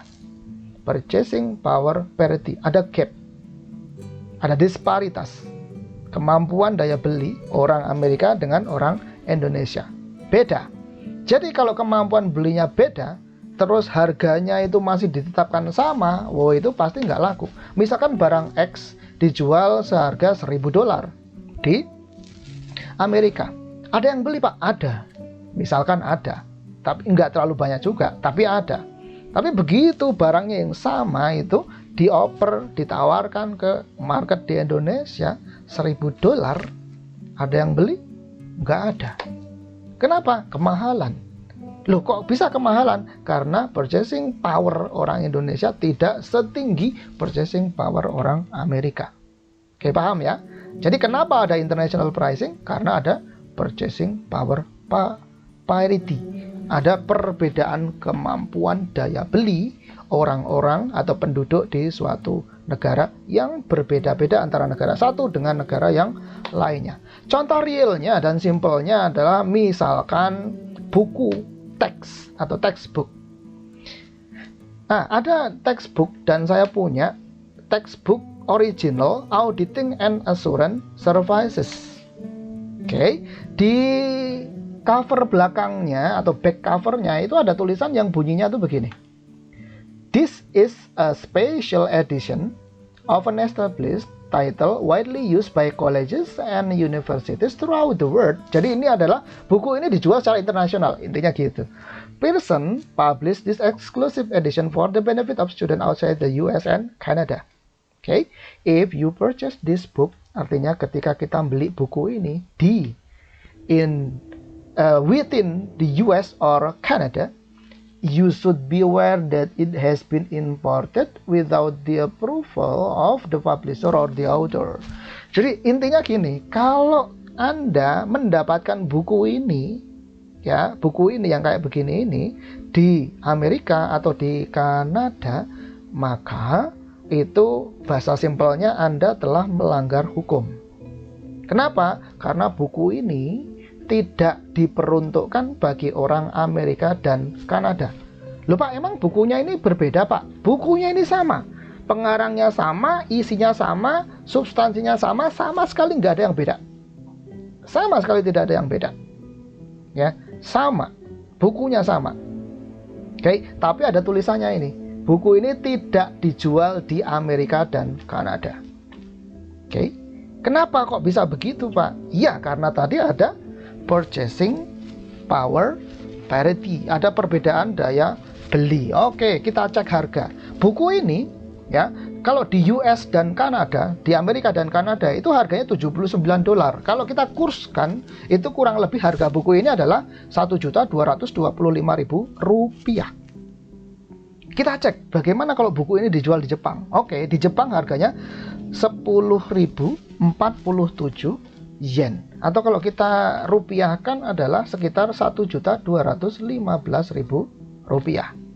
Oke, saya beli buku ini di Indonesia, di negara kita, buku ini harganya adalah 450.000. Perhatikan.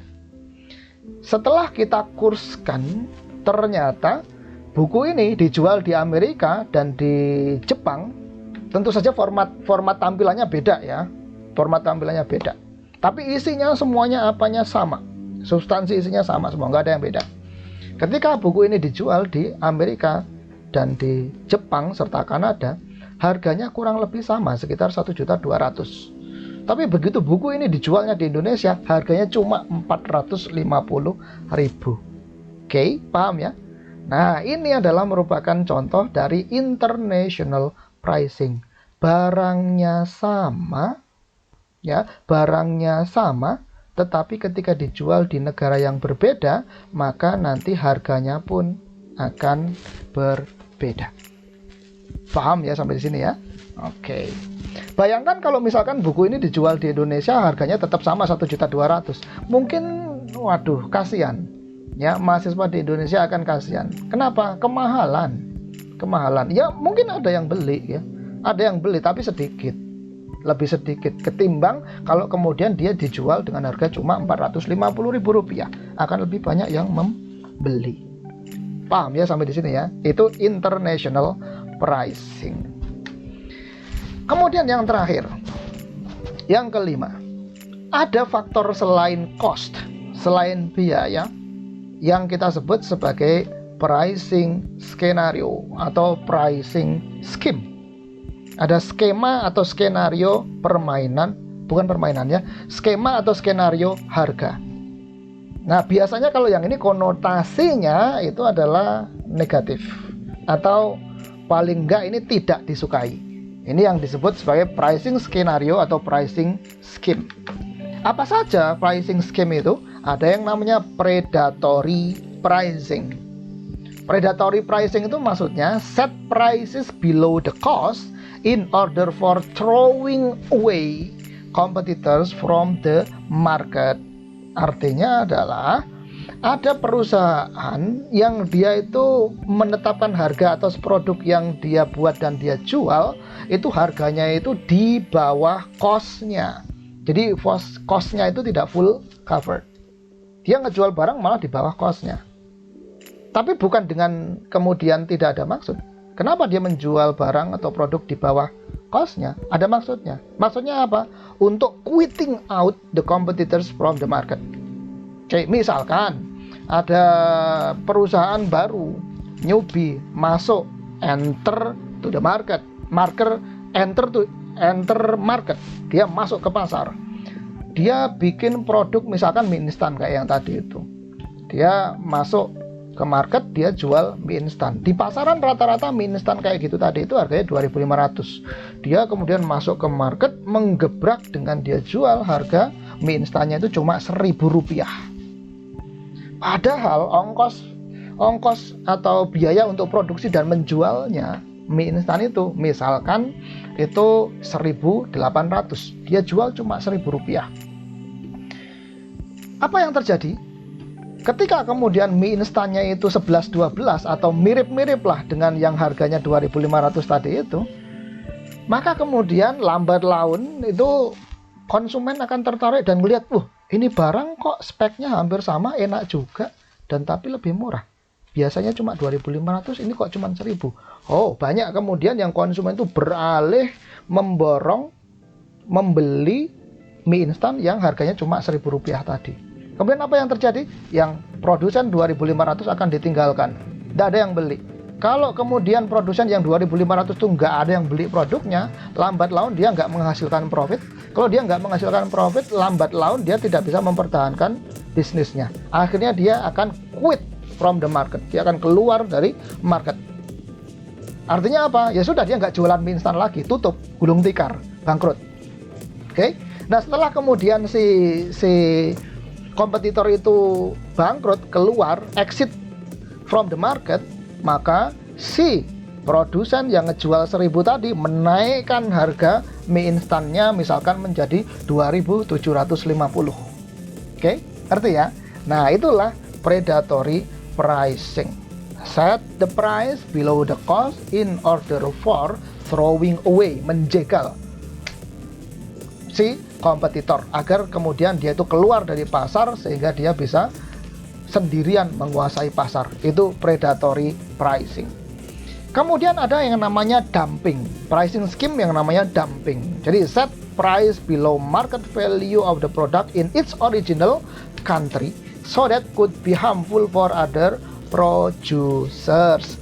Nah, kalau yang ini, dumping ini bedanya dengan predatory pricing adalah kalau predatory pricing itu below the cost, sementara kalau dumping itu below the market value in its original price-nya.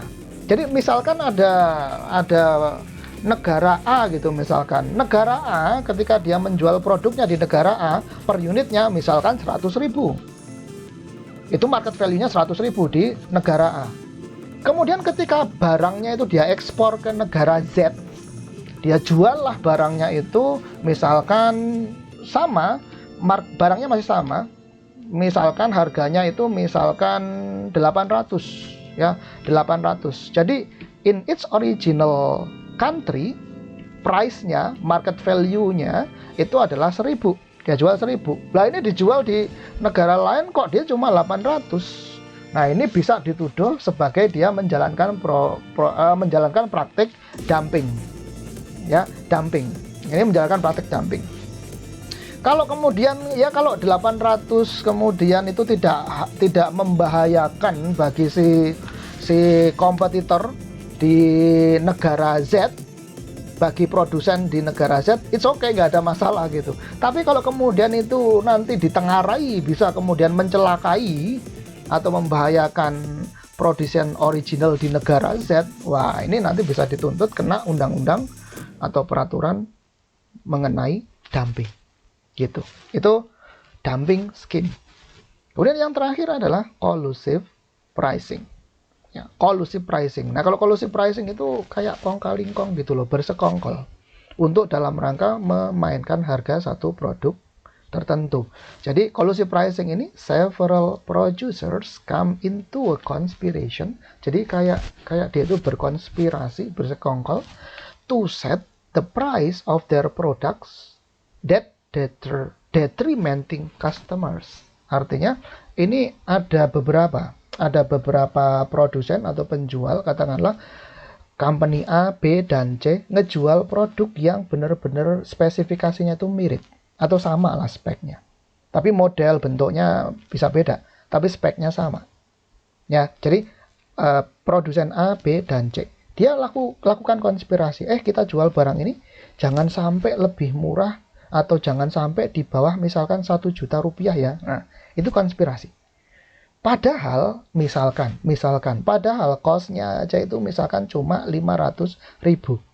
Tapi karena kemudian ketiga produsen ini bersekongkol melakukan collusive pricing, bersepakat ngejualnya jangan di bawah 1 juta, minimal 1 juta. Nah, kemudian harganya menjadi too high. Nah, collusive pricing bisa terjadi kalau kemudian penjualnya atau produsennya atau suppliernya itu jumlahnya relatif sedikit. Kalau penjualnya atau company atau perusahaannya itu jumlahnya banyak, sulit untuk melakukan collusive pricing. Contohnya misalkan kalau di kita di Indonesia itu misalkan di industri penerbangan, itu kan suppliernya atau penyedia jasanya itu kan sedikit. Itu kalau mau melakukan collusive pricing akan sangat mudah sekali. Gampang itu. Oke ya, gampang untuk melakukan collusive pricing. Nah, kalau kemudian produsen atau penjual atau supplier itu melakukan collusive pricing, yang dirugikan siapa? Yang dirugikan adalah customer. Dia akan mendapatkan produk atau mendapatkan layanan yang harganya itu too high, terlalu mahal. Gitu. Oke, nah kira-kira inilah ada 5 faktor other than cost yang dapat pula mempengaruhi perusahaan dalam rangka men-setting up price of its product. Gitu. Oke. Nah, sampai di sini pembahasan kita sudah tuntas mulai dari konsep dasar tentang pricing. Kemudian faktor apa saja yang mempengaruhi pricing, termasuk juga yang terakhir sudah kita bahas, faktor other than cost yang mempengaruhi penetapan harga produk. Nah, kita akan lanjutkan di video materi part yang kedua tentang secara teknis bagaimana sih menghitung menetapkan harga suatu produk. Baik dengan menggunakan pendekatan market based maupun dengan menggunakan pendekatan cost based. Oke, akan kita bahas di part atau bagian yang kedua. Oke, sampai di sini. Terima kasih atas perhatiannya. Assalamualaikum warahmatullahi wabarakatuh.